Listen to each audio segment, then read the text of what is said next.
Hi, this is Sandy at McKinney Firearms Training. Today I'm going to give you a short tutorial on cleaning a handgun. This is something you need to do on a regular basis. Every third time you go to the range is fine. Every second time is fine. You can clean it every time you shoot if you want to. It won't hurt it.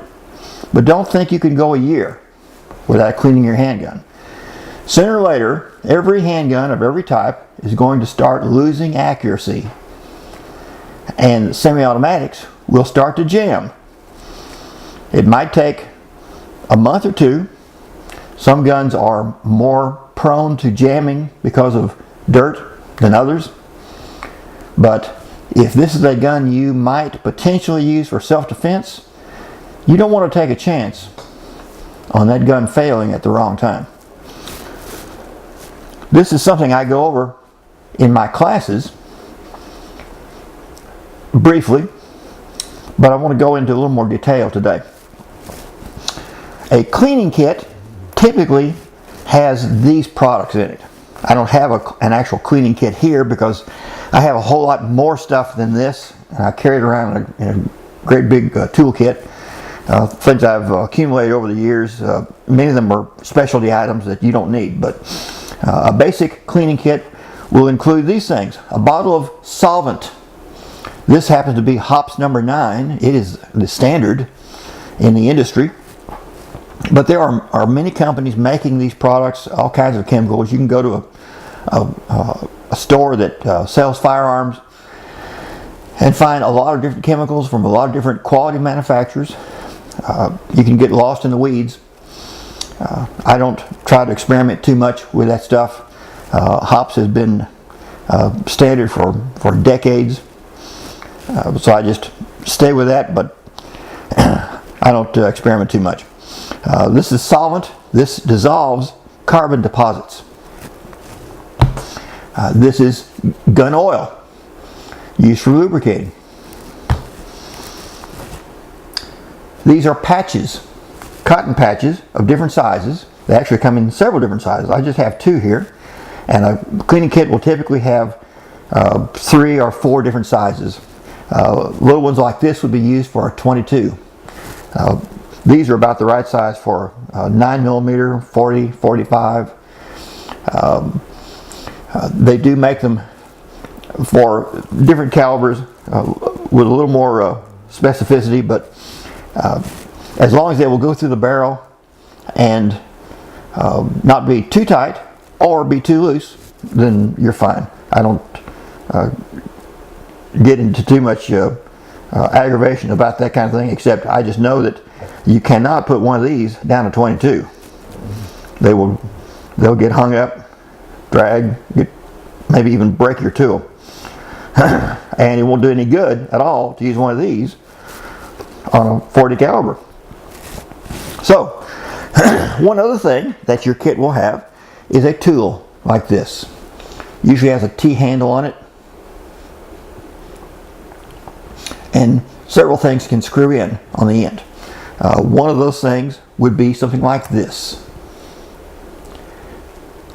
It's a little piece with a slot on the end of it. It's used to take a cotton patch. Stick that cotton patch in the slot. Pull it through a little bit, like that. And then that can go down the barrel of the gun. Those are the standard parts of a cleaning kit.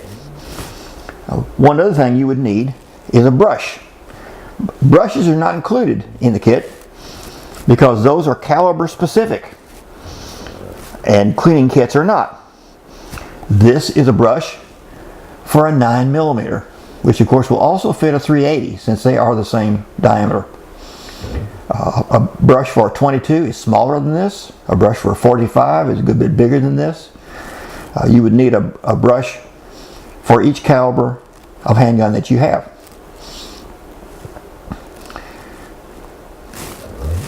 So those don't come in the kit. You have to buy those separately. Now there are a few other things that I have here that are very helpful.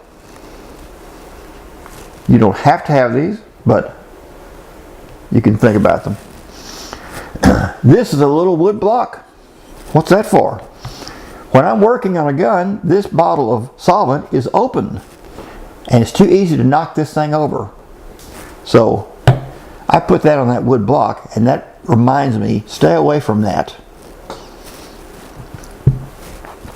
This is a plastic, chemical resistant cleaning pad. They come in different sizes. This one is about 12 by 18, I guess. They come in bigger ones, a little bit smaller ones. I don't think smaller is any good, but they come in sizes big enough for rifles too. But this is a kind of a standard size. This will get crud on it. It'll get grease and solid and oil and things on it. And it wipes up pretty easily, just with a paper towel. Or you can actually put it in the sink and wash it with dishwashing soap. And that will protect your work surface. A lot of people have to work on the kitchen table or someplace on desk, someplace they don't want to get oil and grease and stuff. So, a few other things. Sometimes it's helpful to have a tool for cleaning places that have gotten pretty dirty. This is an old toothbrush.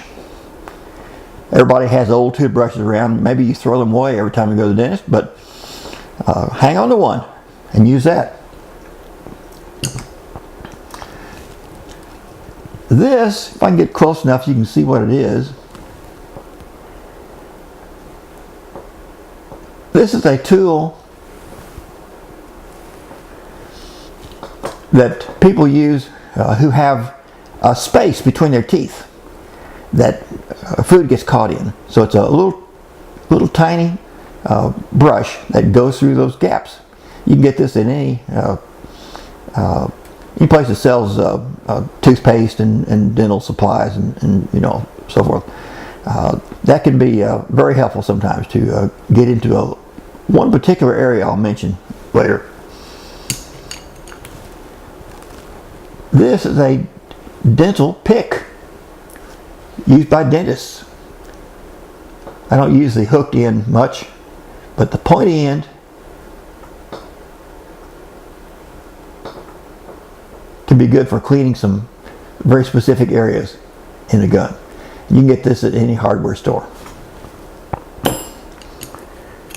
You might on occasion need a little wooden dowel.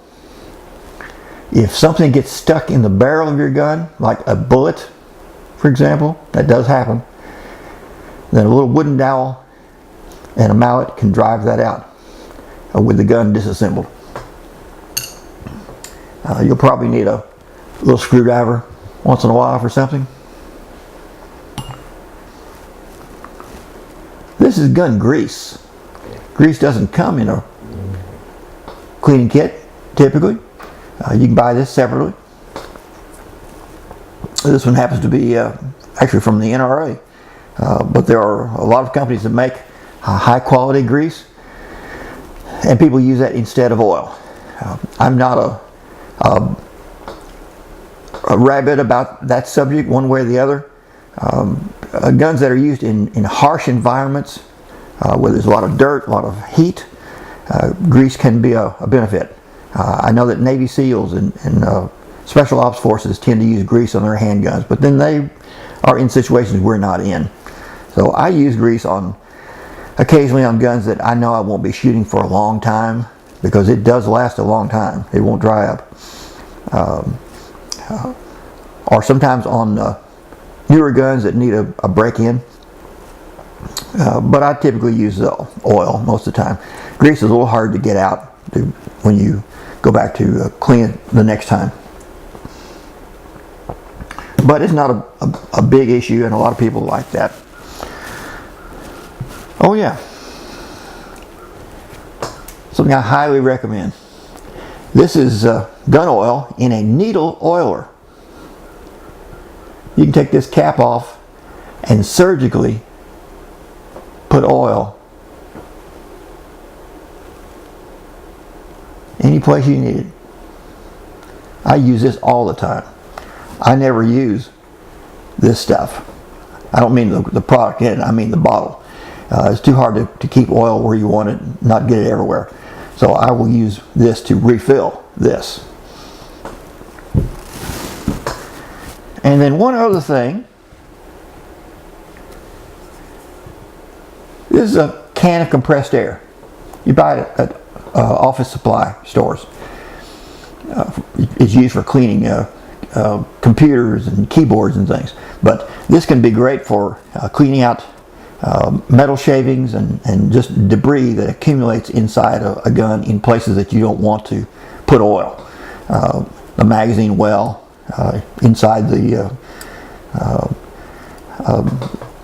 grips and the hammer assemblies and things like that. Any place that you can see, you can blow out with compressed air. So I typically do that too. This is a lighted, see if it'll show on this. I don't know if you can tell that or not. That's a lighted magnifying lens. Sometimes I just need to see something up really close to inspect some part of the gun. Maybe it's because I'm getting older and my eyes are not as good as they used to be. But that can be a useful thing too. Alright, so that's done.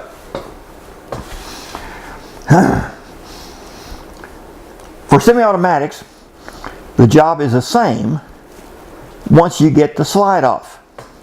Every gun, the cleaning process is exactly the same once you get the slide off. But getting the slide off is different for every gun.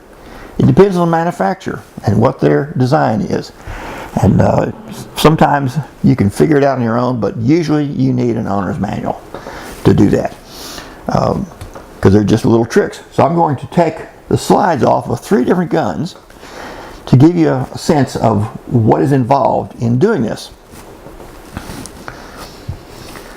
I'll start with a Glock. Glocks are very popular, very common guns. This is a little Glock 380. Now I shouldn't have to remind you of this, but I will anyway. Before you start cleaning a gun, you make sure it's unloaded. And not just you think it's unloaded or it's probably unloaded, you are absolutely 100% certain it is unloaded. I'm going to pull the slide open. It locks open, that's the first clue. I can look inside, I know there's nothing there. I've already checked this anyway, I know this is unloaded, but I'm just reminding you. Every once in a while you see on the news some item about somebody who shot their wife by accident. They said it just went off. I was cleaning the gun, it just went off.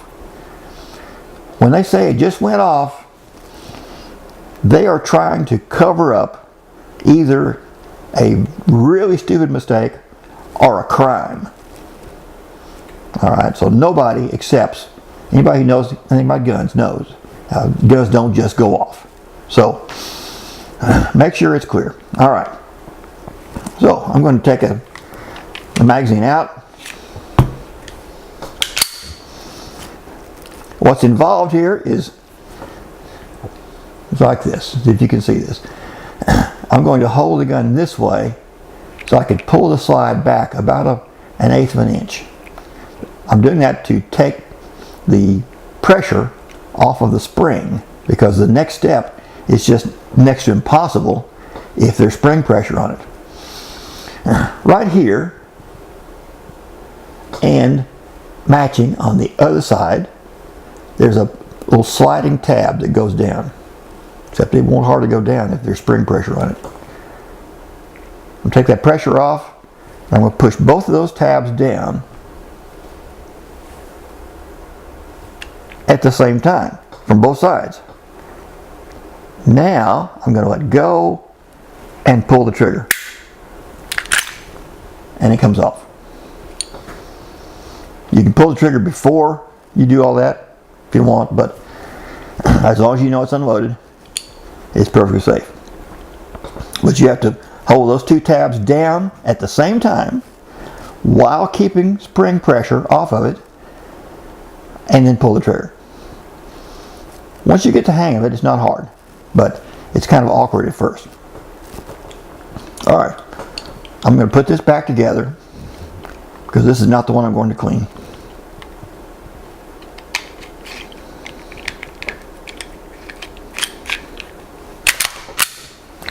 If it goes all the way to the back and let go of it, it will set itself up.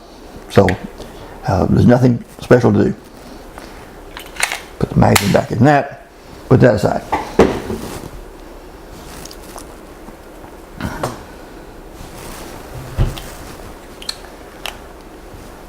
This is a Smith & Wesson Shield. Very popular gun. They've sold over 1 million of these. It's a concealable gun, of course, like the little Glock was. It has a little different process for removing that slide. In this case, I need to do this. First, I'm going to pull the slide open so it locks, because I need it locked open. If I took the magazine out first, then I could just lock it with the slide lock. But now I take the magazine out, so I don't need that. Down inside, I don't know if you can see this or not. Down inside there's a metal piece sticking up. Now what you can't see is just below it, there's another metal piece that's folded up against the gun on the inside. I'm going to reach inside with a little screwdriver and push that up. Now, let's see if you can see this.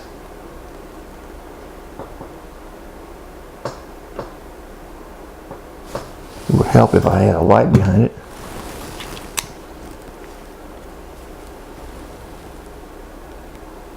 Let's see if this works.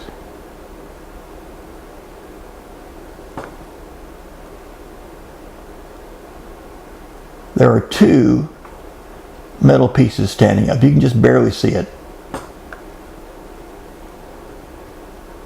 There you go. There's two of them now, when there was just one before. Having that piece folded out from the grip, so standing out, now allows me to turn this piece right here around 90 degrees.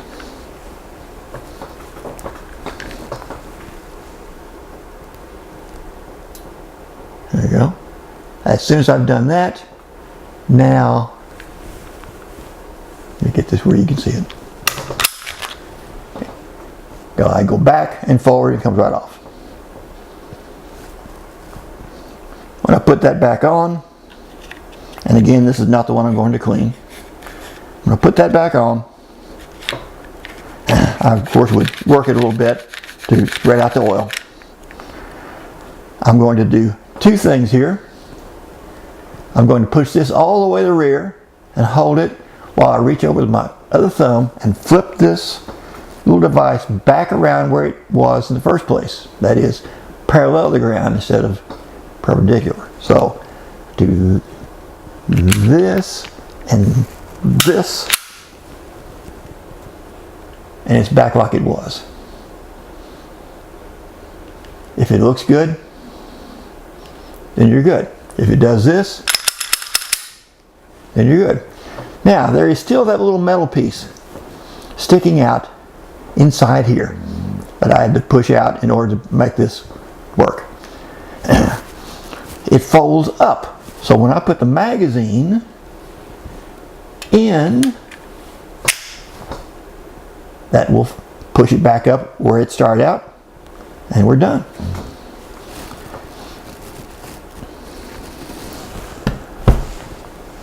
And the third one, the one I'm actually going to clean, this is a CZ 9mm, an Eastern European design, a very, very good gun, by the way.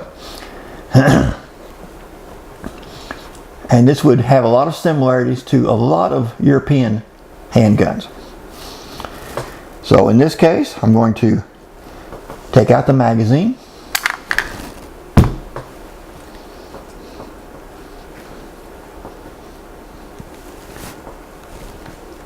On the slide, you can't see this, I know. On the slide right here, there's a line etched in. It's about not quite half an inch in from the end. It's right there. And then there's another line etched on the frame about 1/16 of an inch in from the edge. It's right there. So they are offset from each other by maybe 1/4 of an inch or so. I need to get those lined up. I'm going to hold the gun this way and do that to move the slide.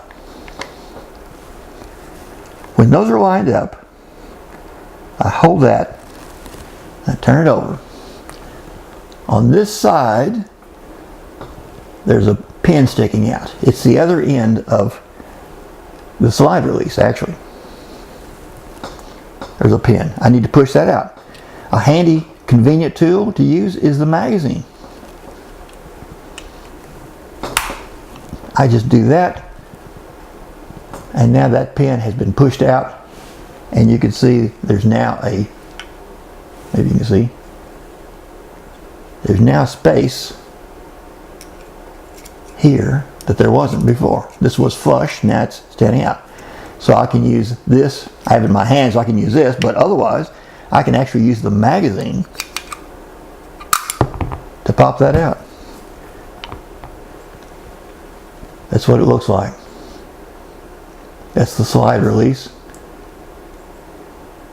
and the pin that goes through the gun. Now I can let go. It's still under spring tension, so I'm going to let it go easily. Now it will just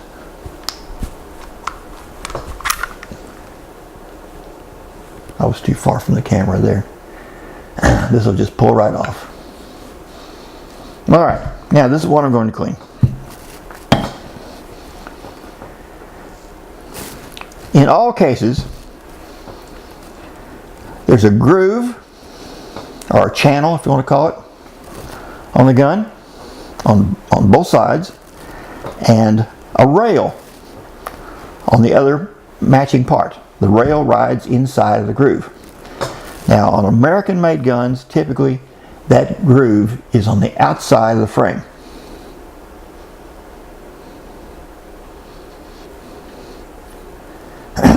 And the rails will be on the inside of the slide.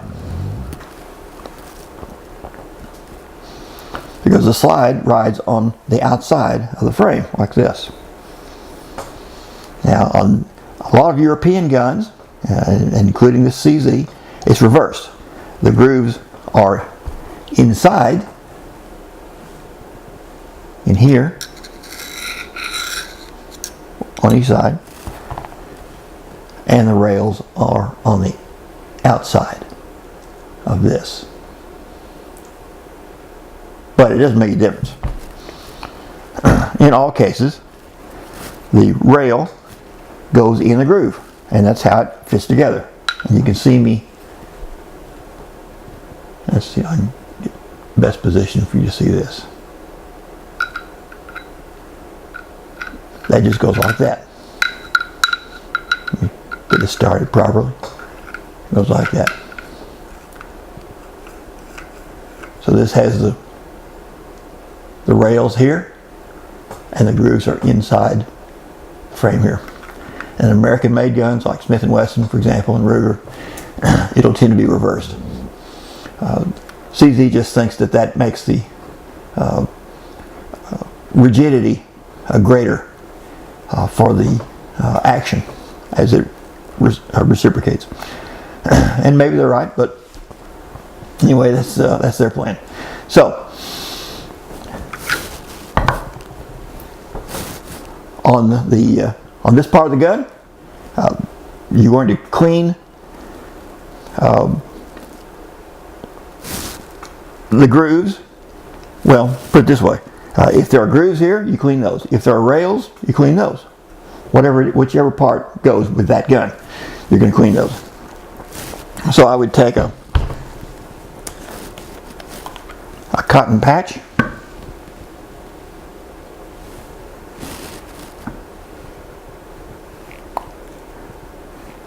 I don't remember if this gun has been shot since the last time it was cleaned, so it might not even need cleaning, but I'll take this cotton patch that I've put some solvent on, and I'll stick it in that groove, and I'll just use my thumbnail and drag it along the whole length. And you see it did in fact need a little cleaning. And the other side, same way. I just want to make sure that groove is clean.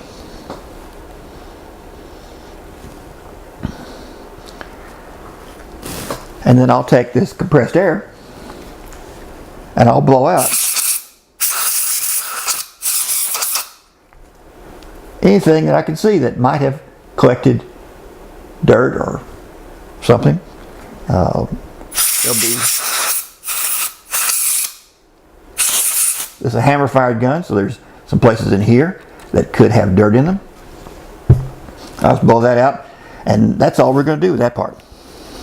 You clean either the grooves or the rails, whichever that part has. Most of the work is done on the slide. Here's the slide, and this is the recoil spring,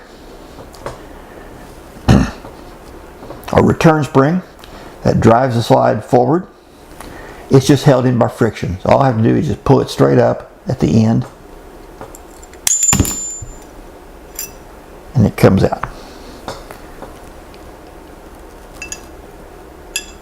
That was the barrel, and usually the barrel doesn't drop out like that. Let's see what I did funky there. I guess I just didn't pull back on it quite enough to keep it from putting force on that. That's all right. That's why you're working on a work surface. Put this out of the way. So we've got the spring, the barrel, and the slide. And that's as far apart as it comes. So on the slide, again, we will take a cotton patch with solvent on it and clean the rails. They will not tend to be as dirty as the grooves were, or the channels. And I will typically give a wipe down to everything that I can see.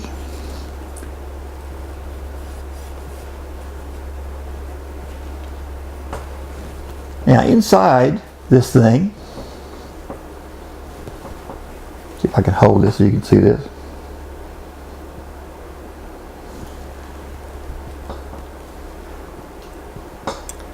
Right here, let me get closer.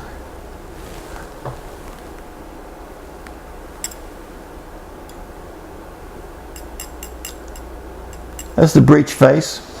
That's the part that closes up against the back of the chamber, and in fact closes up right against the back of the cartridge.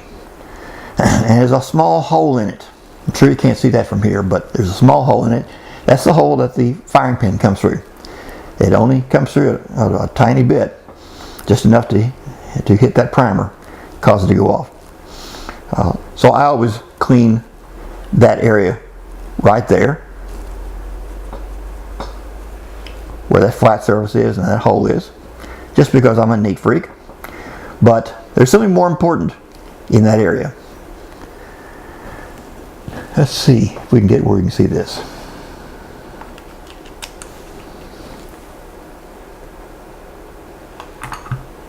Yeah, actually, you kind of can. Just to that side of the breech face, there's a little metal piece, looks like a hook.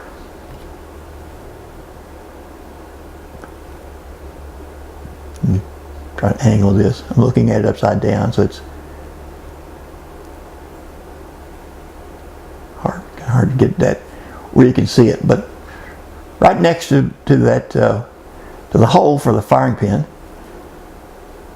is a little metal piece, looked like a hook. That's the extractor.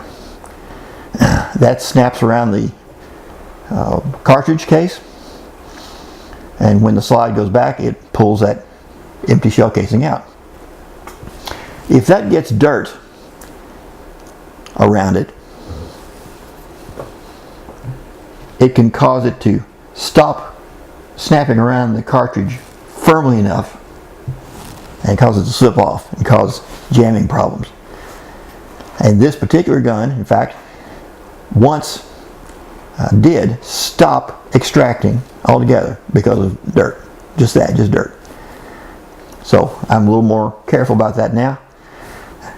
And that's where this tool comes into play.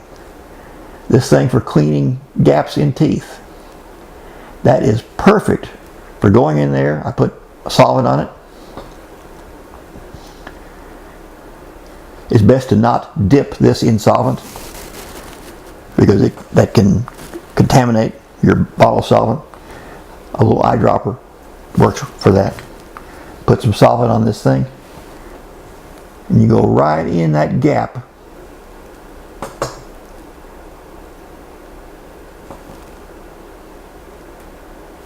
Right there is a gap, and this is just the right size to go through that, clean that out. In fact, it came out dirty. Actually, I don't have any solvent on it right now, but just get that cleaned out like that. And you can also use this dental pick to loosen that up too, if you need to. That's a much overlooked part of maintenance, that extractor. So you want to be sure to clean that. That's the only real secret, probably, to this whole process. Now I'm going to clean the barrel. By the way, we're not going to do anything with the spring. Now we're going to clean the barrel. I would typically, since this is just for fun anyway, I'll just continue to use this patch. I would usually clean off the whole outside of the barrel, just because, again, I'm a neat freak. I'm one of those people who cleans things that nobody can see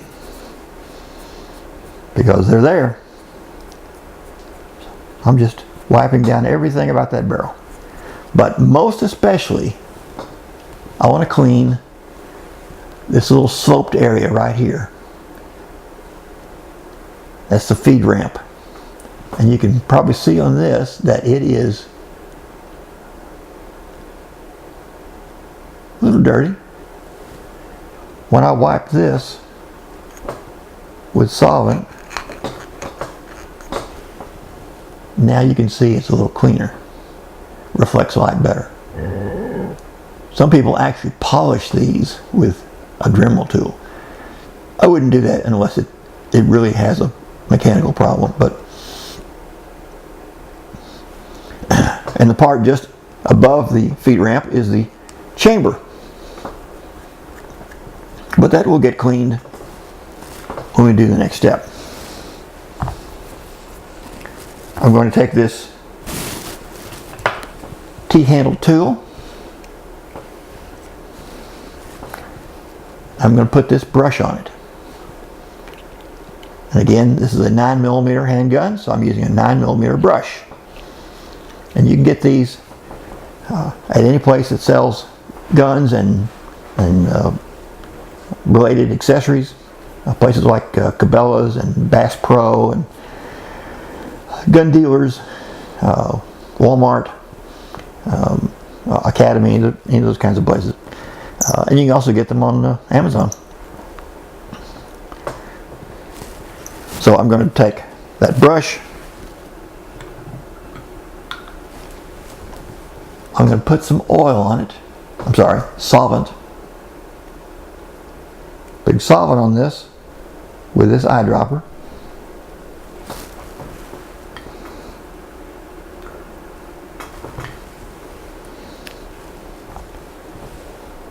I'm going to go through that barrel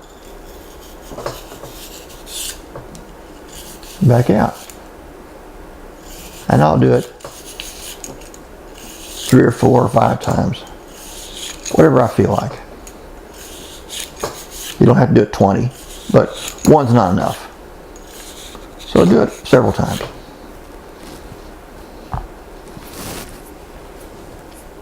I would usually roll this on a paper towel just to clean it off a little bit. I don't have one here right at the moment. I'll do that later. Put that aside. Now I'm going to put on this attachment with a slot on it. Now these are different sizes. A cleaning kit will typically have about 3 of these. One that is small, medium, and large basically. This is a medium size. The small one would be for 22s. This one won't go through a 22 very easily, if at all. And it won't hold a big enough patch for instance, a shotgun or a rifle, or some rifles anyway. So you use the slotted attachment that is appropriate for the gun you're using. This one pretty much works on any handgun except a 22. I'm going to put that on.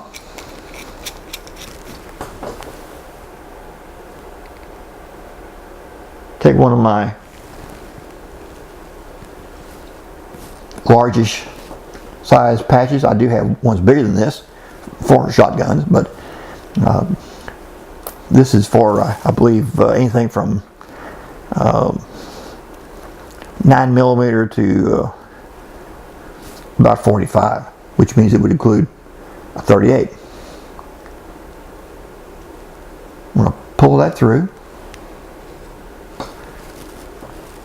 I'm going to go through that barrel.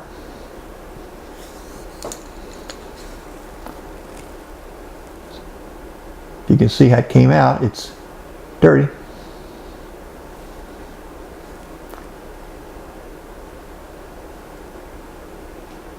There you go. I'm going to take that off, throw it away. Put another one on.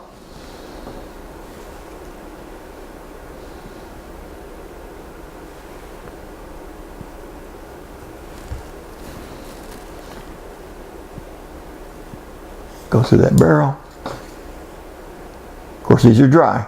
I'm not putting anything on them. It came out actually pretty close to the way it went in. It's not very dirty. Usually it takes about 3. This gun was not all that dirty. At least the barrel wasn't. This doesn't get shot as often as some other guns. So, it's only had to do a couple here. I might have to do 3, might even have to do 4 sometimes, but typically around 3. And I'll just take this one and just wipe off some excess that got on the barrel in this process. So we're doing 2 things. We're cleaning the barrel, because if the rifling in the barrel gets plugged up with carbon deposits, you'll stop getting the spinning action on the bullet that stabilizes it. So it will start being less accurate. So we're cleaning the barrel and we're lubricating the gun. If you could only do one of those, you should do the lubrication. But there's no reason to do just one, because it doesn't take that long. Even though I'm taking a long time to do all this, I can take a gun apart and clean it and put it back together in 5 minutes. So, not really a big issue. Alright, so we have cleaned the rails and the grooves. And by the way, the rail on some guns is not full length. This one is. That is, it runs the entire length of the gun, of the slide. Full length rail. Most guns have 4 separate pieces, like there, there, there, and there. And it doesn't make any difference. So sometimes you might clean 4 short sections instead of 2 long sections. But you clean the barrel and then the rails and the grooves and pay attention to the extractor, and we're ready to put it back together. Now I need to put the oil in first, because once this is all put back together, let me rephrase that.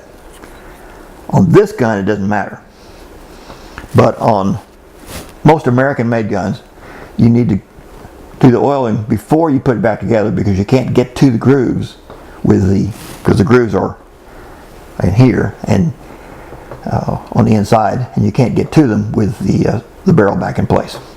So I usually do it the same way all the time. Would usually do the oiling before putting it back together. In this case though, actually we can do it the way that makes sense.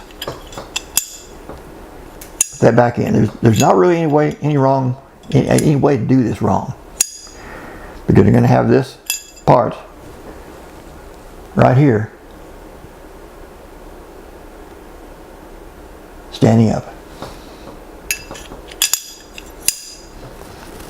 Put the spring back in. Have to compress it with your finger. Don't let it get away from you until it fits up against the end of this piece of the barrel that's standing up. Now let me warn you that on some guns there's a cutout, like a step, and sometimes the end of the spring has to be on that step.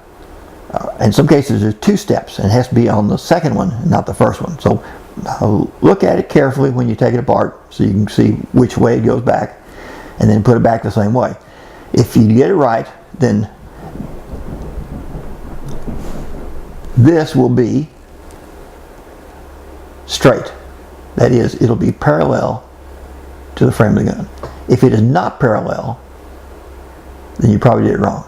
And you'll find out in about 30 seconds if you did it wrong, because it won't go back together right. In which case, take it apart and get that right. That's about the only thing you can do wrong in putting this gun back together, is to get that not lined up exactly right.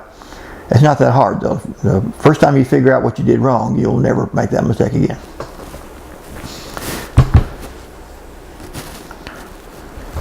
Now since this gun has the grooves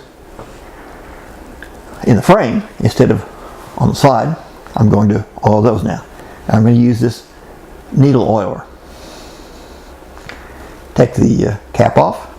I'm going to put a bead of oil right here, all the way down, and right here, all the way down. This needle oiler, by the way, you can get at Amazon. I've never seen it in a store. It's made by Hops. It's genuine Hops gun oil. Alright. We'll put this back together. Get where you can see it. Put that back together. Spread out the oil. I can feel it really nice there.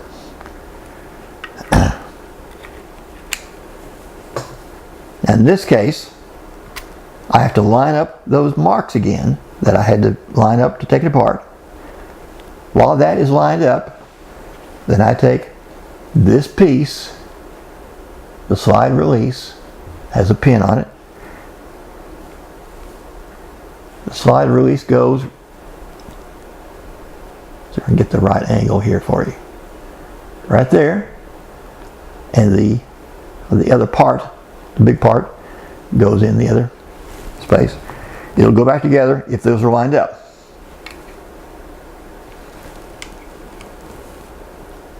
Put that there like that. Snaps in. If it does this properly, then you're good. If it comes together looking like this, something sticking out of the front, then you got that return spring wrong. Take it apart, put it back together. If for some reason the second time you can't get it right, don't panic. Go to YouTube YouTube will have at least 50 to 150 videos for every make and model of gun on this planet, including obsolete guns, guns from World War I, guns from Siberia, guns from Nepal, wherever it is. It'll be there. And if the first video doesn't explain to you what you did wrong, the second or third will.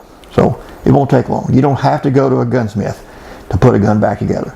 Some people panic the first time it doesn't work right. It's really not rocket science. It's just usually a matter of lining up a couple of things the right way. All right, there's semi-automatic. Let me talk about a revolver. Much easier because you're not really having to disassemble it at all. I push in this slide button and then push the cylinder from the other side and it pops out.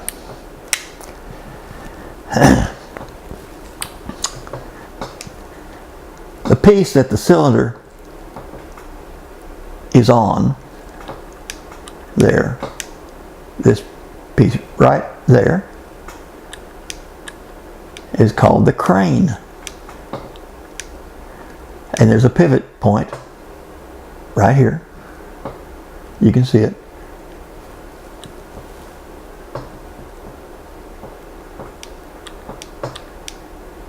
And then the cylinder also rotates on this piece.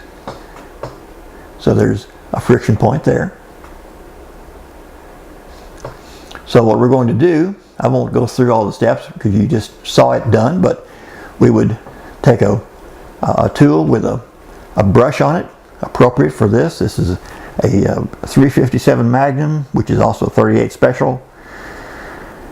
Same size, slightly bigger than a 9mm. I'd put a brush through that. Now you have to do this since the barrel doesn't come out.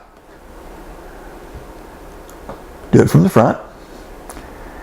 It goes all the way through, which in this case is only 1.5 inches.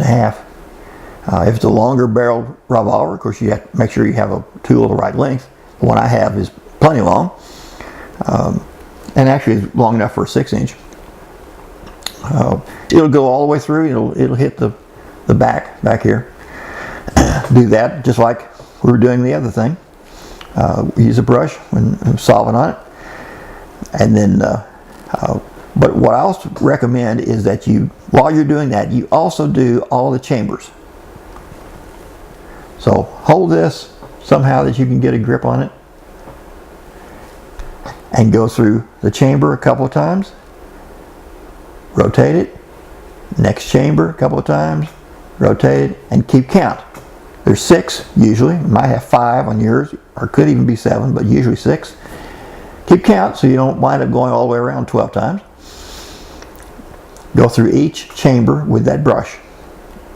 I'll tell you why in a moment. Then you've finished all the brush work. Take off the brush and put on the slotted attachment with a patch, cotton patch. Go through the barrel, just like we did the other one, a couple of times. And then go through all of the chambers, one at a time. Same deal. So you're cleaning all of those. And here's the reason why. Cartridges put out a lot of gas and carbon deposits at that juncture between the casing and the bullet. And in a revolver, that is inside here, inside the chamber. It's right about a 1/4 inch from the end of the chamber. And so there tends to be a ring of carbon that builds up in the same place in every chamber every time you fire. It's like ring around the bathtub. If you don't clean that out, then sooner or later it will start it will start becoming difficult to get the cartridges to go in and all the way, and so you could have actually jamming issues with a revolver, which is rare, but that's what causes that. So every time you clean the barrel, clean the chambers, and just take care of that. And then lubricating it, we're going to lubricate it basically two places. Find the right way to hold this. I'm going to put, and there again, that's where the needle oiler is so handy. I'm going to put oil in the area where the crane is, where that, not that rotation, but this.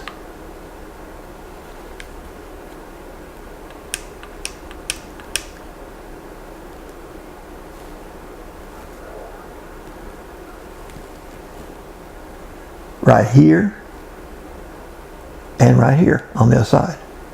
The two places that there would be friction. Just a drop of oil in those two places. And then I will also put a drop of oil right here where this thing rotates around this shaft. Right in there. Drop of oil there. And then I would also do this. Occasionally, not every time. It doesn't need it every time. And that is cock this and put a drop of oil right in between the hammer and the frame.